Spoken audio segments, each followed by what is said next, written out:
What's up, guys, and welcome to another episode of this year's E3 Roundup.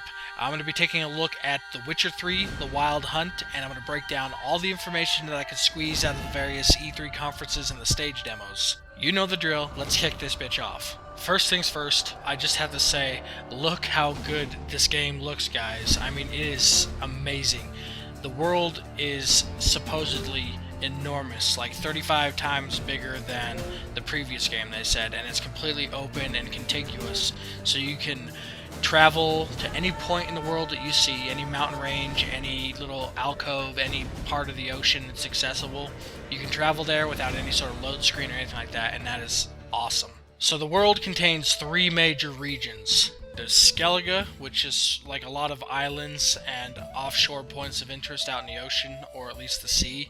The second major region is No Man's Land, which basically contains a bunch of swamps and dark forests and stuff like that. And then lastly, we have Novigrad, which is 64 square kilometers big. It's the capital city is located there, and a bunch of the surrounding villages, and it contains a bunch of plains and rolling fields of grass and mountainous regions and stuff like that. They actually have boats now that you can sail, and you'll probably make use of those most in Skellige, which is the region comprised mostly of islands. And as you're traveling around, whether it's by boat or on foot or by horse or whatever other means that they might provide, you'll encounter locations that you unlock as quick travel points. I don't know if there'll be any sort of like mini game associated with that, where it's like Assassin's Creed and you have to climb to a high point and activate it in order to unlock more of the map, or if it just happens passively, more like Skyrim. But either way, if you're one of those people who doesn't feel like traveling forever on a horse or by boat, you'll at least only have to do that once and then have access from that point on with quick travel. They've actually added a swimming and diving mechanic, and there's even like underwater currents that you can ride, which will take you in through secret passages into like underwater caves and stuff like that, or find a new route to an objective that you wouldn't want to take over land or something. That basically they're giving you a lot of options. And now they've finally included the ability for Geralt to actually jump. And he can do more than jump now, actually. He can climb, he can mantle things, he can hurdle over stuff. So they really want to place an emphasis on exploring vertically, which will probably come in handy since the terrain looks like it can get pretty steep around the mountainous regions, and the last thing you want to do is spend an hour riding around a hill when you could have just climbed up it. And it actually can take that long to get around to some locations. During the demo, they actually said that on horseback at full gallop, it would take 15 minutes of real time to travel from the southern part of Novigrad to the border of No Man's Land. They've made some interesting changes to Geralt's moveset as well. They've placed a lot more emphasis on fluidity during combat, and they actually took away the backwards roll mechanic, and now they've put more emphasis on dodging and parrying. And they've also made it a lot easier to activate and switch between the various signs that Geralt has access to. And I really appreciate that last change because I found it such a pain in the ass to switch between like Quen and Igni, even though Quen was really all you ever needed to make it through the game. They actually said that the monsters' tactics and availability would change based on whether you were hunting for them during the day or at night, and that is fucking awesome. And so that we're not waiting around forever to fight the monster we need to fight because it's daytime and we need it to be like midnight, they actually kept the meditation mechanic, and you can still perform all your buffs and your potion crafting and stuff like that. You can speed up time, you can rest, which I guess is the same thing. So that's all still there, but they did make the interface a lot quicker and a lot more slick.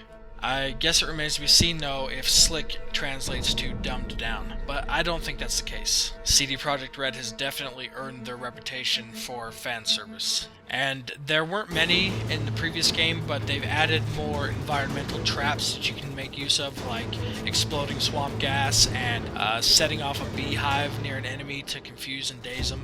And the crafting system is back, but I'm not sure about the details on it. They didn't discuss it much during the demos, but it's supposedly more robust than ever. One last thing I remembered is that Geralt actually has a crossbow now, and it fires, looks like 3 bolts simultaneously, sort of like an eagle talon, and that looks I don't even know how to describe it, but it's fucking sweet, let's put it that way.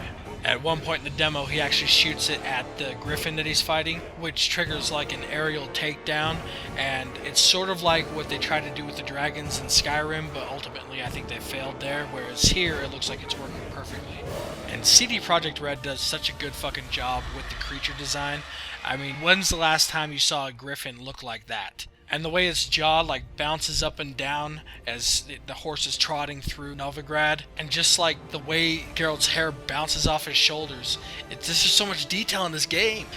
It's almost like this game is a bouncing simulator testbed for them. I wonder what else bounces, huh? Huh? One last thing I did notice while he was fighting the griffin was that when the griffin like took off from its perch, the dude that was playing the game had a difficult time like panning the camera up to keep track of the bird until it sort of came a little bit more into view. So let's switch gears now to what we've all actually been interested in the game for, which is the story. Now obviously the main focus of the game is the Wild Hunt, who seem to be after a young woman. I haven't actually read the books, but the trailers seem to indicate that they're chasing after that young gray-haired girl, but I think that's actually a misdirect, and what they're doing is actually chasing after Yennefer, which is almost certainly the brunette that you see standing next to Geralt and Triss on the boat. It's been confirmed now that the gray-haired girl is actually Ciri. Her full name is Cirilla Fiona Ellen Rhiannon, and sometimes they call her the Lion Cub of Sintra. Geralt took her with him to Kaer Morhen when she was a kid, and she underwent a partial Witcher training, but she wasn't subjected to any of the mutations that they normally receive. Then they found out that she was a source, which is someone who is born with innate magical abilities or sensitivity to what they refer to as the Force. They usually can't control it, and sometimes they're driven mad by it. And Yennefer began Ciri's magical training, and during a coup, she was nearly kidnapped but escaped through a portal, and as far as I know, Geralt hasn't seen her since then. So anyway, luckily Triss is back, which means confirmed, guys, there is Geralt and Triss sexy time in Witcher 3. And that actually has me wondering what other lovely ladies might be making a return. Will Saskia be making an appearance, depending on whether or not you made a certain decision at the end of the last game? Or what about Philippa Eilhart? Because as we all full well know, she performs everyone's favourite kind of magic, lesbomancy. Which I'm sure we can all agree was the undisputed best part of the last game.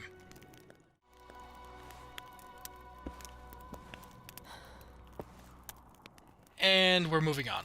So, we have the Wild Hunt chasing after either Ciri or Yennefer, and we have Geralt in search of both Ciri and Yennefer, and oh, hey Dandelion.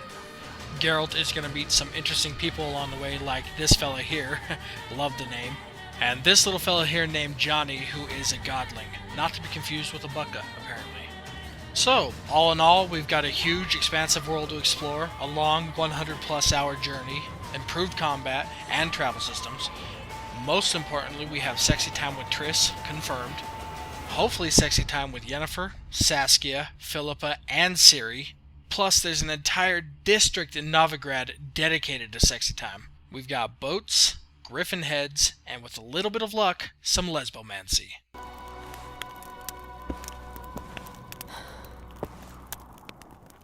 Oh, and one last tidbit, CD Projekt Red went on record and said that this will only be the conclusion of the trilogy, and that they will still revisit the world of The Witcher in the future. Rejoice! The game will be released on February 24th, 2015 on PlayStation 4, Xbox One, and most importantly, PC. Alright guys, thanks for watching, like and subscribe, stay tuned for other videos, and I'll see you next time.